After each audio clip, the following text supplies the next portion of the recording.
Primeira passagem que eu quero ler é no princípio, Gênesis, capítulo 1. Convido a abrirem em Gênesis, capítulo 1, porque quando falamos de trabalho estamos a falar de algo que existe antes da queda, antes do pecado entrar no mundo. É uma instituição pré-queda. Capítulo 1, versículo 26, nós lemos esta menção ao trabalho. Quando Deus decidiu criar o homem, Ele diz, façamos o homem à nossa imagem, conforme a nossa semelhança tem a Ele domínio. A palavra domínio, ela implica essa ideia de governar, de submeter, portanto exige ação, trabalho, e tem o domínio sobre os peixes do mar, sobre as aves do céu, sobre os animais domésticos, sobre toda a terra e sobre todos os seres.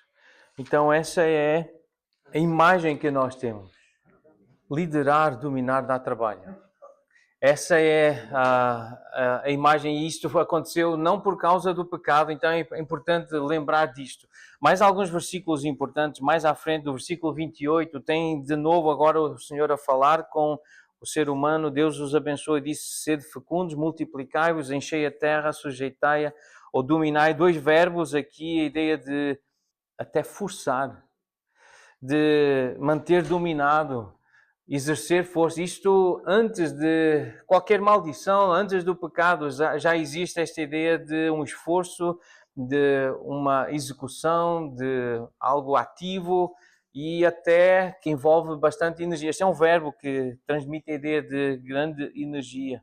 Mais à frente, capítulo 2, há uma repetição da criação, aquilo que Deus fez, voltar ao início e depois está a contar a história, como foi a Gênesis, como foi o começo, versículos 4 e 5, e diz que quando o Senhor Deus os criou, não havia ainda nenhuma planta do campo na terra, pois ainda nenhuma erva do campo havia brotado, porque o Senhor Deus não fizera chover sobre a terra, e também não havia homem para lavrar o solo.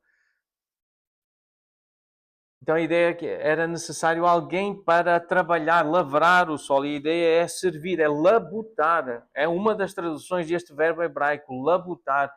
E não tem nada a ver ainda com o pecado, mas já existia essa ideia de labuta, da necessidade de lavrar a terra, de trabalhar na terra. Outra passagem importante. Tomou, pois, o Senhor Deus o homem e o colocou no jardim do Éden para o cultivar e guardar. A ideia de guardar, vigiar, observar, prestar atenção, ter incumbência. Temos um jovem, membro da nossa igreja, que começou a servir como segurança. E o Davi, ele sabe que dá trabalho, sabe que tem que aprender muita coisa, sabe que tem que estar muito atento. Então esta é a ideia, antes do pecado, esse serviço, esse trabalho de vigiar, de observar, de ter incumbência de proteger. Então, num certo sentido, a palavra trabalho, ela precisa ser resgatada. Essa palavra precisa ser redimida, porque ela muitas vezes está associada com algo que não é bom. Mas não é isso que nós vemos nas Escrituras. A ideia de ter um emprego no qual se faz o que se gosta e que nem parece trabalho, isso não é uma ideia bíblica. Há pessoas que querem arranjar um emprego que não pareça que estão a trabalhar. E essa ideia de trabalho, então, achando que é uma coisa má, isso não é de Deus, isso não vem da palavra de Deus. O trabalho é algo divino, por isso é algo bom.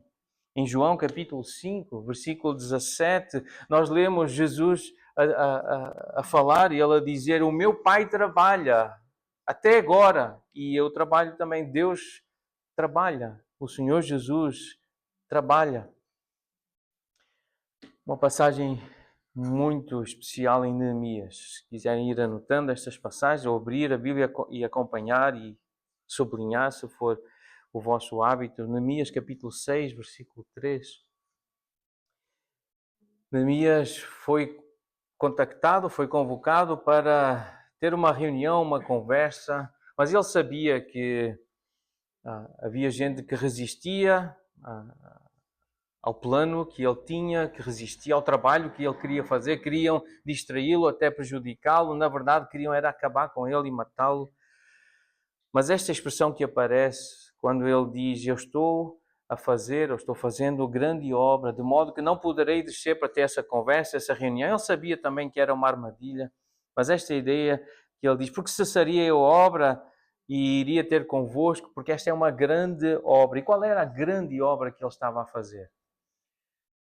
Ele estava a construir um muro com o povo. Ele estava a proteger, de novo, essa ideia de trabalho de pedreiro, trabalho de trolha, como nós dizemos, pelo menos lá no norte, em Portugal, nós usamos essa expressão.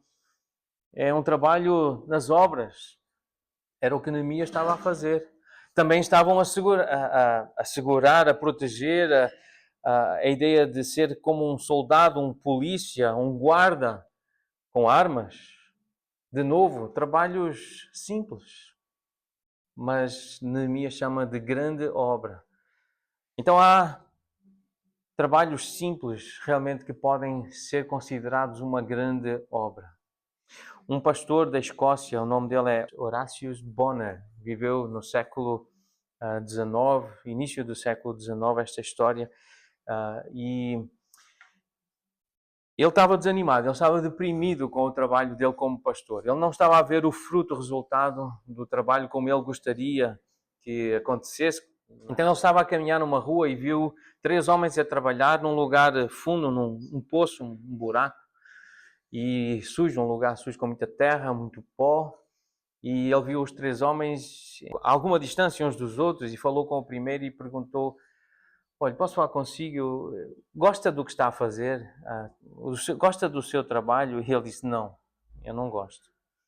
Então, se não gosta, por que é que está a trabalhar? Por que é que está a fazer isso? Ele disse, eu tenho que pôr pão na mesa na minha casa, eu tenho uma esposa, tenho 2 filhos e eu tenho que levar comida para casa. Eu sei que isso é importante, mas eu odeio o meu trabalho, eu não gosto nada do que eu estou a fazer aqui. Ele deu alguns passos, viu o segundo homem, foi falar com ele e perguntou, e o senhor, gosta do seu trabalho? Ele disse, encolheu os ombros, não me importa, não faz muita diferença, paga, dá para pagar as contas, não me incomoda, mas não estou entusiasmado. E chegou ao terceiro, uma história verídica, contada por ele, o testemunho dele, e perguntou, e o senhor, gosta do seu trabalho? Ele estava com uma feição alegre, ele mostrou que estava alegre com o que estava a acontecer e ele disse sim, eu amo o meu trabalho. O mesmo buraco, a mesma terra, o mesmo pó, o mesmo ambiente, ele disse eu amo. E ele perguntou então o pastor Horácio, mas porquê que gosta do seu trabalho? É algo tão sujo nesse lugar aí? E ele disse, está a ver o que é que eu estou aqui a esculpir? Estou aqui a terminar. Isto é um campanário para pôr no topo daquela igreja, onde ficam os sinos. E isto vai lá para cima. E ele, o que é que quer dizer com isso? É que eu vou terminar este trabalho aqui, nós estamos a montar este campanário aqui, e quando ele estiver lá em cima, ele vai servir para Deus ser lembrado e para ser glorificado. As pessoas vão ser chamadas à adoração, a pensar em Deus, e as pessoas vão pensar em Deus quando olharem, ouvirem aquilo que é resultado do meu trabalho. Então as pessoas vão ver o meu trabalho, vão elogiá-lo, vão ser beneficiadas por ele quando eu acabar. E é por isso que eu faço o meu trabalho com prazer. E eu não tenho vontade de fazer qualquer outra coisa. É isto que eu quero fazer. E esse testemunho tocou o pastor Horácio profundamente. Ele entendeu que todo o trabalho que ele estava a fazer como pastor, afinal tinha sentido. Ele estava a preparar pessoas para um dia estar lá em cima também. A conhecer Deus, a servir Deus, a honrar Deus, a glorificar Deus, a aproximar-se de Deus. E quando se tem uma visão do trabalho a partir da eternidade, quando se pensa o que vai acontecer depois, isso faz toda a diferença. Por isso, bem-aventurado o homem, é feliz o homem que teme ao Senhor, que crê que Deus existe, que Ele recompensa aqueles que o buscam, que o procuram. que anda nos seus caminhos, porque do trabalho das suas mãos, o trabalho das tuas mãos comerás, feliz serás e tudo te irá bem. É uma bem-aventurança, é uma grande bênção comer e dar de comer como resultado do trabalho das nossas mãos ou da nossa cabeça, da nossa dedicação. É uma bênção poder comer e dar de comer à esposa, aos filhos, como resultado do trabalho das nossas mãos, do que nós pensamos, do que nós idealizamos, do que pusemos em prática. Bem-aventurado é quem tem mãos para trabalhar. Agora no Novo Testamento, o mandamento para a igreja. Aquele que furtava, não furte mais. Antes, e aqui a ideia de trabalho, do trabalho, o propósito do trabalho. Eu sei que o irmão Barrett ele está preparado para usar vários outros versículos e ele partilhou comigo quais eram esses versículos. Alguns deles eu tinha a intenção de usar nesta primeira parte, mas como eu sei que o irmão vai fazer menção, nós vamos fazer menção apenas a mais dois. E este, sem dúvida, é um daqueles que nós precisamos lembrar porque que nós trabalhamos e com que propósito é que o nosso Senhor, o Espírito Santo, ele inspirou a sua palavra e usou Paulo para escrever estas palavras. Trabalha para que tenhas condições de acudir ao necessitado. Tens um propósito. Há pessoas necessitadas, há pessoas que precisam de Deus através de ti, do teu trabalho. Então trabalha para que tenhas como, para que tenhas o que fazer, com que fazer, algo útil, algo relevante para aqueles que precisam. Serviços. Pode ser construção, pode ser segurança, mas há muitos serviços que podem ser feitos. Há pessoas que precisam e algumas não vão poder pagar, mas esta é a vontade do Senhor. Nós sentimos-nos úteis quando somos úteis. E sentirmos-nos úteis quando somos úteis, isso realiza-nos. Foi para isso que fomos criados. Antes do pecado, não tem nada a ver com o pecado. Deus criou-nos para sermos úteis, para fazermos alguma coisa relevante. E sentirmos-nos úteis, isso deixa-nos realizados. Eu pude ajudar alguém, eu pude servir alguém. Isso dá uma sensação de recompensa, porque Deus diz que recompensa aqueles que o temem, que o buscam, que o procuram, e é essa a sensação que nós temos. E para terminar, temos aqui um princípio no Antigo Testamento: se o Senhor não fizesse, se o Senhor não edificasse, se o Senhor não construísse, se o Senhor não proteger, em vão trabalham os que edificam. Não somos nós que construímos, não somos nós que protegemos, que guardamos, que cultivamos. É o Senhor em nós, é o Senhor através de nós. Nós temos esta ideia no Novo Testamento, em 1 Coríntios, capítulo 15, versículo 10. É pela graça de Deus. Diz o apóstolo Paulo, que ele dizia: é pela graça que eu sou o que sou. E a sua graça que me foi concedida não se tornou vã. Antes trabalhei muito mais do que todos eles, todavia não eu, mas a graça de Deus comigo. Eu trabalhei muito, eu fui útil, eu produzi, mas foi o Senhor. Porque se Ele não fizesse, se o Senhor não edificar, não sou eu, é Deus em mim. Então, por isso, toda a glória para Deus. É isso que nós aprendemos com a Bíblia. Trabalhar, servir, é algo de Deus, é divino, mas é tudo para Ele, é por causa dEle, e só assim faz sentido, e só assim verdadeiramente somos e seremos realizados e teremos uma vida com sentido. Não eu, não nós, mas a graça de Deus conosco. Permite-nos trabalhar, preparar um momento, um dia como este, divulgar, fazer um cartaz bonito, enviar mensagens, fazer lista, comprar comida, preparar as cadeiras, a sala, a tecnologia que nem sempre funciona. Mas mesmo sem tecnologia dá para ler a Bíblia. E se não desse para ler aqui, temos papel.